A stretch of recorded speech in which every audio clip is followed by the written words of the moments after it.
All right. Hey, good morning, everybody. It is Wednesday, January the 11th, 2023, and I hope you're having a beautiful morning. Let me say hello to everybody. Good morning to the Devans, to Jerry and Janet, and good morning to Joshua. Good to have you up and with us this morning, and good evening to Dayspring in Scotland, and hello, shalom to Hattie, and good morning to Ron and Amy. And let's see here. Oh, and good morning Sonia. Hope you're doing well. And to the Eddies, to Lauren and Mike and David and Levi and Valor and Haven. And good morning Everett. Love you, buddy. I love you, buddy. I can't wait to see you. Good morning to Tina and to Sarah. Sarah, it's good to have you here with us this morning. Hello to good morning to my friend Misty back east. And hello to Kelly Kenfield and to Kelly and Melody Woods. And good morning to Kelly Shepard. And good morning to Patty Galletto. That's a nice name. Nice. It sounds Italiano. And anyway, good to have you with us, Patty. And glad to have if you're watching and you haven't put your name in the chat or said hello, and you're kind of there anonymously, you're free to stay anonymous. But sure, would love you to say hello in the chat if you're with us. And let's see. Good morning to Elizabeth and Jesse, and good morning to Barbara Callahan, and to Pastor and Sister Martinez. Hope you guys are doing well. And hello to Rachel, and to Joyce and Joe. Hope you guys are doing well. And good morning to Sonia and Margarita. We're continuing to pray for you guys. And I think for right. Oh, and hey, y'all. Hey, to my sister Maria in Florida, and her y'all in there. Which, for those who don't understand the translation, it means you all, or you can just say you. Hey, hello, and the you is implied, but hey, y'all is nice too. All right, I love you, sis. All right. Um, we are in a really continuing in this really great section, in the middle of Isaiah.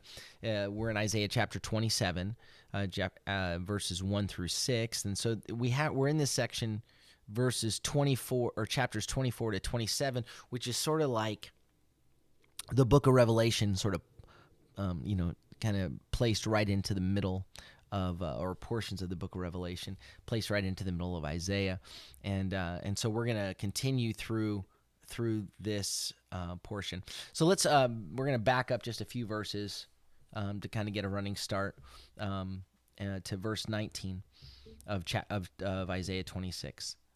The title, by the way, today is An Invitation to the Weeds in the Garden. Make peace with me, right? This is what the Lord is calling to those who are in the garden, in the vineyard, as it were, to do harm, in the vineyard that's going against His purposes, to the thorns and the thistles and the briars. The invitation is, make peace with me. Make peace with me, the maker of peace. And so it's a powerful passage today. Verse 19 of chapter 26. Yet it will be, your dead will live. Earlier in chapter 26, it talked about the dead who will not stand, who will not rise, those that would be destroyed, those who persist, not in humility, but in basically combining what we see in Revelation, kind of shaking their fist at God in the face of discipline, rather than their discipline bringing forth from them a whispered prayer of humility, as they continue to harden their faces, their hearts to the Lord. There's not life there. Yet it will be, your dead will live. My corpses will rise. Awake, wake up and shout for joy, you who dwell in the dust. You who have been temporarily, the word for dwell there again, temporarily sort of resting in the dust. You who took a stop in the dust. Your dew is like the dew of the dawn, the dew of lights. The land of dead souls, the earth of dead souls will come to life. Go, my people, enter your rooms and shut your doors behind you. Hide for a little while until the wrath is past. For behold, Hine, Adonai is coming out from his place. He's coming forth he's proceeding from his place to meet with, right? That word pakad is here again, is to meet with, to attend to the iniquity, or the inhabitants of the earth for iniquity, the twisting of the earth. The earth will disclose, will uncover her bloodshed, no longer covering up her slain or her slaughtered ones.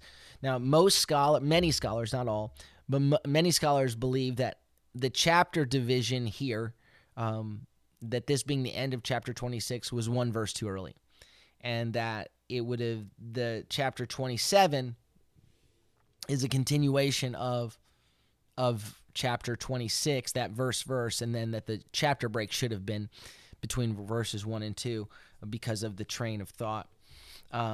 In that day, verse 1 of chapter 27, Adonai will pakad again. So that's, he will attend to, he will meet with. And so we talked about it yesterday briefly, but the attending, when there's a meeting with the judge, the determination, whether that's a good meeting or a bad meeting, determines on where you are in the posture of your heart, right? So when you meet, but when you are the victimized, when you meet before the judge, and you come before the judge, it's a relief because now someone's going to plead your case, or someone's going to make the right decision. Justice will be done before the good judge, the righteous judge.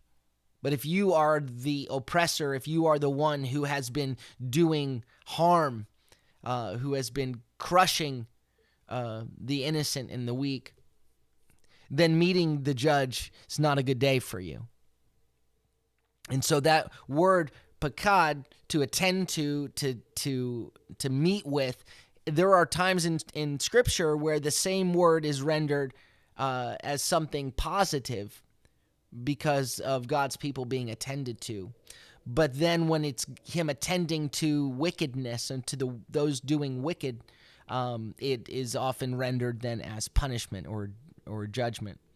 So here it's rendered as punish. In that day, Adonai will attend to, he will punish Leviathan, the fleeing serpent, with his fierce, great, strong sword. Now, in the Hebrew, in the Hebrew, and the reason I want to point this out, in the Hebrew, it says it like this. It says, in that day, Adonai will attend to, he will punish with his sword, severe, great, and strong, right? And so then that's what, he's going to come in, he's coming with a sword, and he's going to attend to Leviathan, the serpent, fleeing away, or gliding serpent, the Leviathan, the serpent, gliding, fleeing away, and it says he over Leviathan, the serpent, fleeing away. And the language for fleeing away, it has to do with, it can point to kind of even flying, but it also has to do with the language of a fugitive, someone who's on the run. Then over Leviathan, the serpent, the twisted one, the crooked one, the coiling one. And then finally it says, he will slay the dragon, or he will kill the creature. He will kill the creature, and it uses the language here for creature of the large creatures of the sea. He will slay the dragon in the sea. So the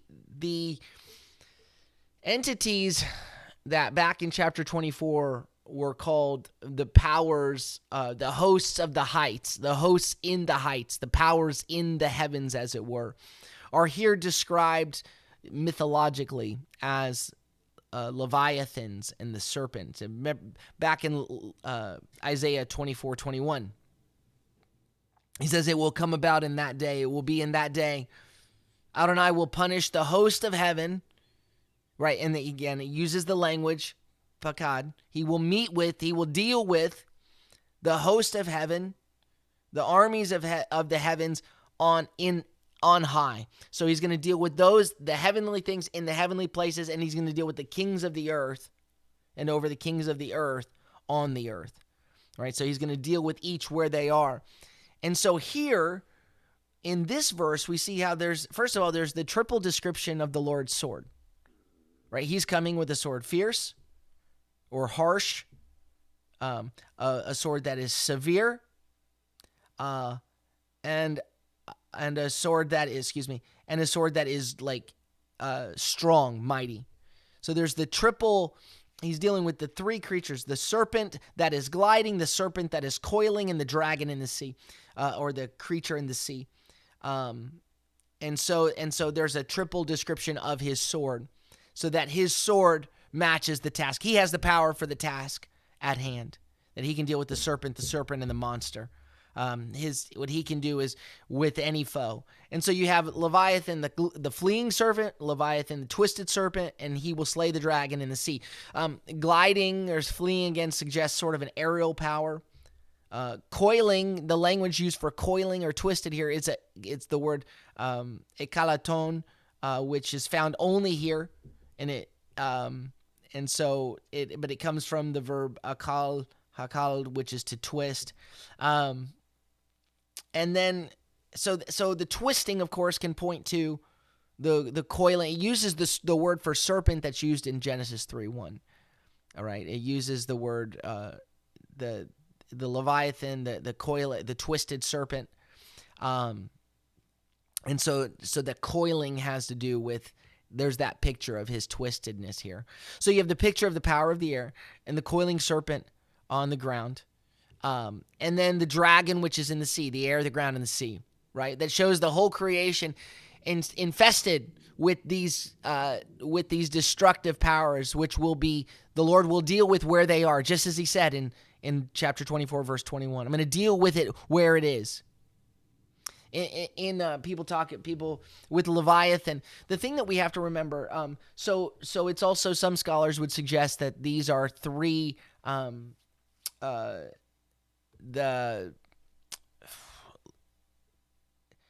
that Leviathan is as the gliding serpent would refer to Assyria on the Tigris River, that Leviathan is the coiling serpent refers to Babylon on the Euphrates, and that the monster is the parallel to Egypt.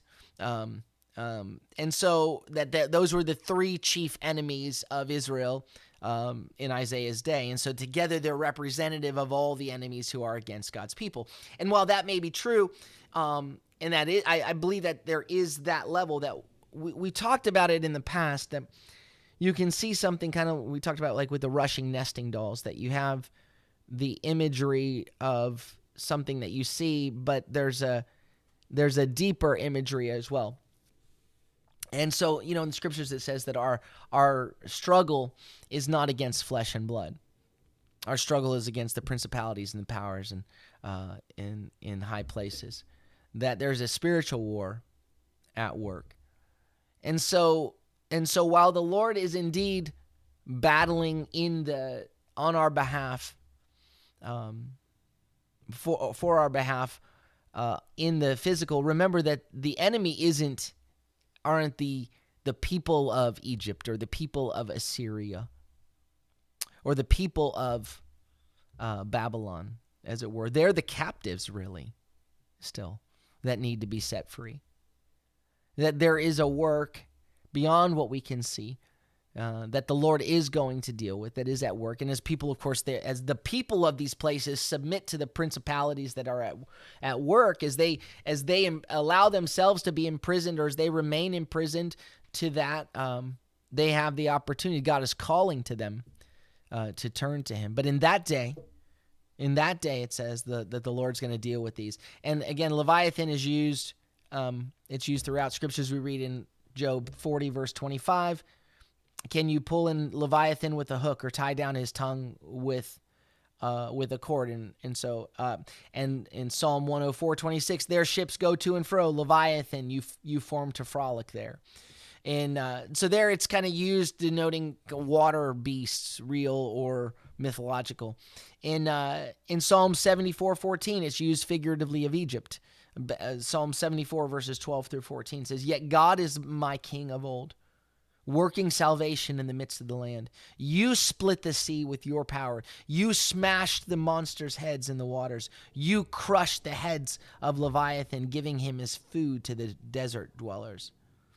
All right, so the reality is, all in all, Leviathan stands for an immense power like that of the sea, that is opposition, that which is the chaos, that which we cannot control, that which is hidden beneath the chaos, that which is hidden, which is lurking, that we can't see, that is at work to bring destruction. When we are completely at a place, I don't know about you, the sea is like the ocean. The idea of the middle of the ocean is terrifying for me. I mean, I'm not a big fan. Navy's not a big thing for me. Ships, no thanks.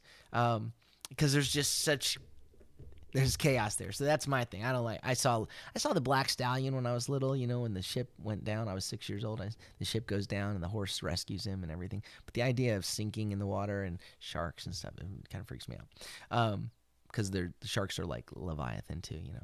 But the imagery here is that while this Leviathan is this immense power that's in opposition to the Lord, that the Lord is creator, God's power as creator. Leviathan, you formed to frolic, like it must respond to you. And God's power is greater. He is Savior. God is the sovereign of the universe. And so that in that day, the Lord is coming to deal with the powers that are lurking in the place where they are. And so we come to then verse 2, which would, for many scholars, would be the beginning of a new chapter or a new section. In that day, sing to her a vineyard of delight, right? And it's sort of exclamatory. It's a very short verse in Hebrew. It says, Bayom hahu karam hame anula. It says, in that day, a delightful vineyard, sing to her, or sing of her. So you'll remember, of course, the vineyard, the song of the vineyard, the vine dresser in Isaiah chapter 5, and we don't have time to go through that today, but it was, the Lord says, I planted a vineyard, I picked the best soil, and I planted it, and I tended it, I cleared the rocks, and I built a wall around it, and I built a double fence to give it protection. And then I didn't just leave and say I'm going to check back. I set up my house in the middle of it, and to stay there and watch over it. So what more could I have done? I've done everything so that this vineyard would be good, right? So that it would produce good fruit. How come the fruit produced by this vineyard is bitter and sour? How come it's not? What did I do? What more could I have done? And the rhetorical answer is there's nothing more you could have done. The soil was the best soil. You've attended to it carefully.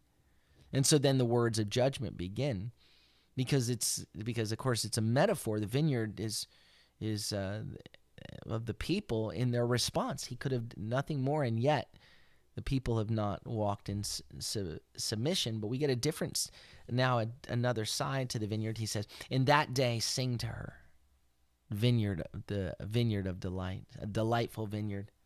Verse 3, I, Adonai, watch over it.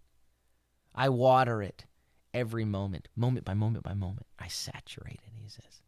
I guard it day and night, lest it be attended to. He uses that, lest it be, so that there's not a judgment, lest there be something bad that happens here. Night and day I keep watch over her. Right? So there's this total divine work. It's a work that's carried out without interruption, moment by moment by moment, continually, day and night. And of course, it reminds us of Psalm 121, verses 4-8. Behold, the keeper of Israel neither slumbers nor sleeps. The Lord Adonai is your keeper. Adonai is your shadow at your right hand. The sun will not strike you by day, nor the moon by night. Adonai will protect you from all evil. He will guard your life. Adonai will watch over your coming and your going from this time forth and forevermore. Verse 4 says, here, I'm going to read that. It says, it's not that I have wrath, but literally it says, Hama ein li. It says, anger, wrath, heat. There's none to me. There is none to me. I'm not angry. The Lord here says, I'm not angry. It's not that I'm not angry. So he's dealing with the vineyard. Sing the vineyard. Who would give me thorns and thistles? Right? Who gives to me thorns, thistles, briars, this idea? I will march into battle. And it uses that cohortative, first-person cohortative. I'm intent on. If I see thorns and thistles and that rising up in my vineyard, I'm going to march into battle against them. And I am intent on igniting them together in unity. I would burn them up all together, or yachad. He says, I'm not angry.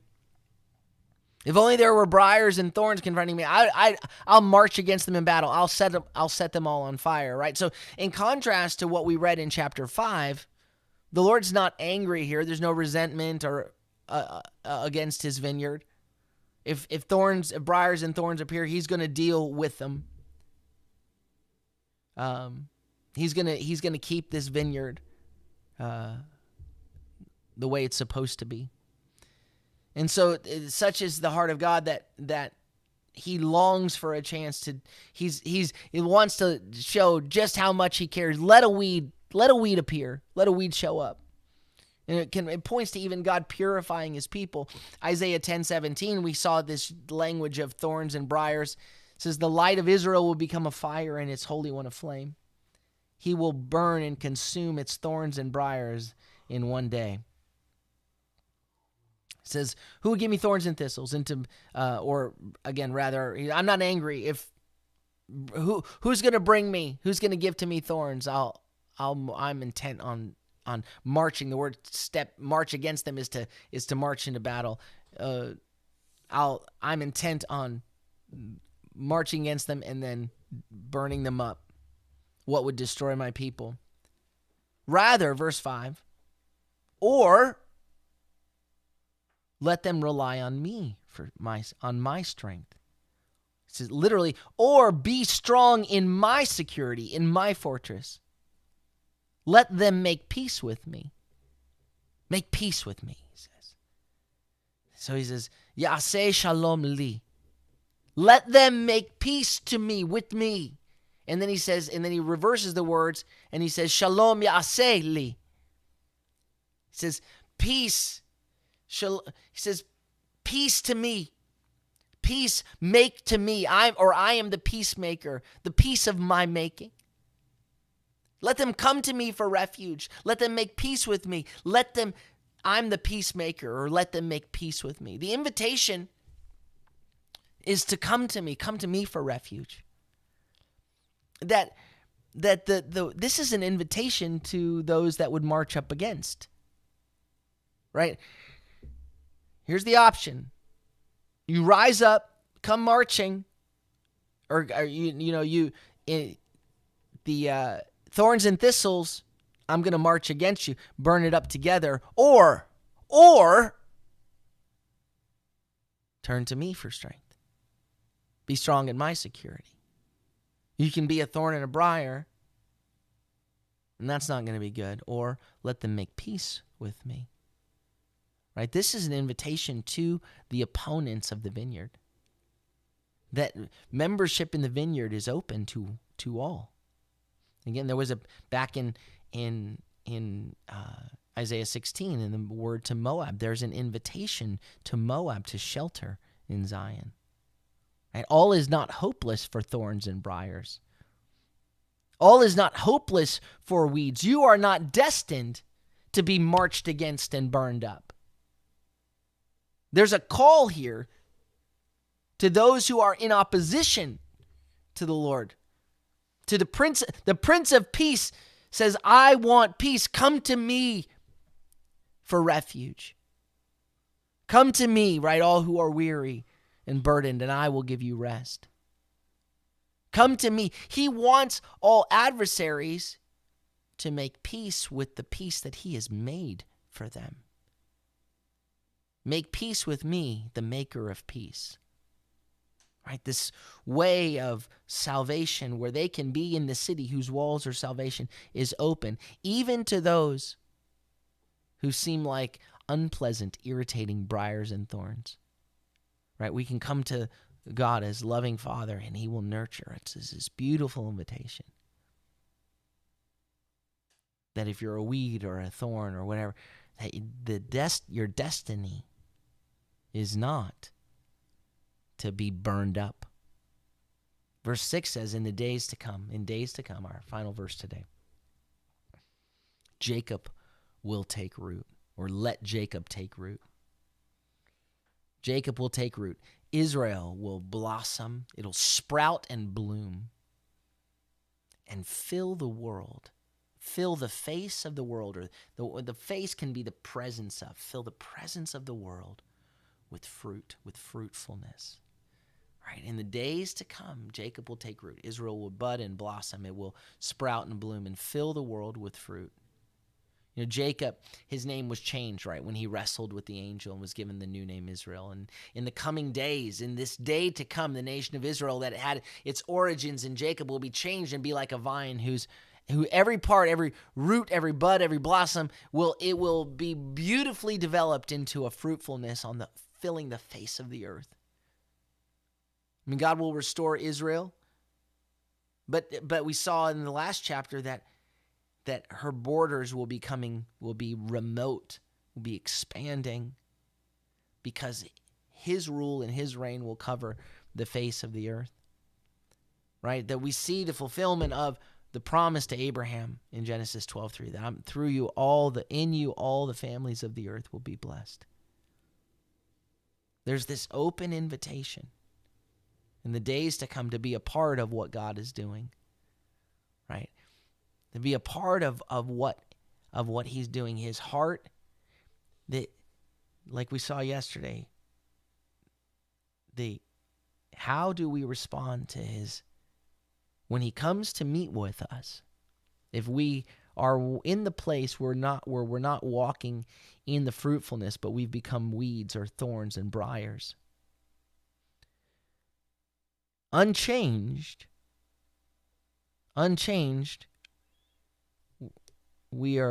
then our destiny is destruction. But that's not a destiny that's necessary, because the one running the vineyard says, let me tend to you. Let me nurture you. You weren't made to be a thorn or a briar. Find refuge in me. Turn to me. Make peace with me, the one who has made peace, right? And so this morning, for any, in your life, for those who operate as thorns and briars in our lives, let's make available in the way we live, in the demonstration of our lives, and in the words that we say, make available the call to be a part of what God is doing, that his love, his mercy endures to all who would respond. Will you, to him who has ears to hear, will you hear what the Lord is saying and respond to him? There's an invitation to the weeds in the vineyard. There's an invitation to the weeds in the vineyard. Yeah, come to me. Come to me. Amen? All right, well, let me say hello. Make peace with me. Let me say hello to anybody that I missed on the front end. All right, good morning to Kathleen, and good morning. Good morning to Kathleen. And Hattie, where are you? You're down in y'all territory. That's where I grew up, in y'all territory. My sister has stayed there her whole life, and so I know you got to understand that language. But when I was little, when we first moved there to Florida, we live in Central Florida, which is basically like Alabama, in like culturally, or Georgia. When we first moved there, I remember coming home on the school bus with this little girl. She was going to be at our house. My mom was going to be babysitting her. Her name was Carla. And she was like, it was the first time she was coming. She was sitting next to me on the bus. And we had moved from Connecticut to Florida. And she said to me, "Hey, is this y'all's bus? Or is this y'all's house?" And I didn't know who the y'alls were. And because I looked at her and I was like, no, this is our house. Because I was just confused. So I realized some people, like young me, didn't understand y'all. So I thought I would make the translation available. Well, I don't, I don't see anybody extra that signed in or said hello. Let me look over here. And all right. Well, I think that's everyone for now. And I hope you guys have an amazing day. May the Lord bless you and keep you. May the Lord make his face to shine upon you and be gracious unto you. May the Lord lift up his countenance upon you and give you peace. Shalom, shalom. Have a beautiful day.